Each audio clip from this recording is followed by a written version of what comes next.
Kung mabuntis na ganina nimo ang babae, patay jud ka. Durog ang duha.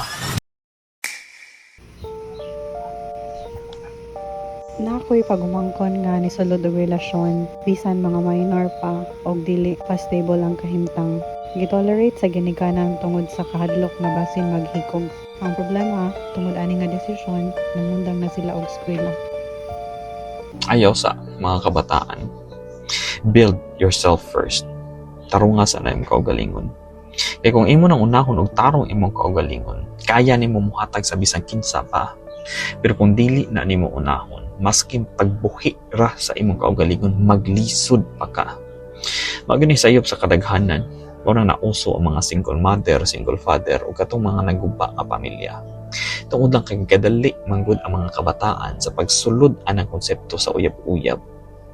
Kasagaran sa mga rason kung ano naguyab-uyab, kaya aron malipay lang, which is sayop. Kanang uyab-uyab, ang first step padulong sa kaminyoon. Kung mabuntis na ganina nimo ang babae, patay jud ka. Durog ang duha. Wala pa gani kay napundar para sa imong kaugalingon. Wala pa gani kay naandam para sa sakit sa ulo nga imong pas-anon tibuok nimong kinabuhi. Mura kang nikuha og bato para idukduk nimo sa imong ulo. Ikaw mismo wala pa ka kahibaw kung unsay gibuhat nimo diri sa kalibutan. Unya nag-anak pagyud ka.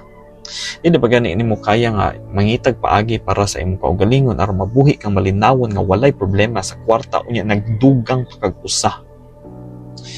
Ayaw pagdali sa responsibilidad nga wala nimo ang dami. Tarunga sa na imong kaugalingon.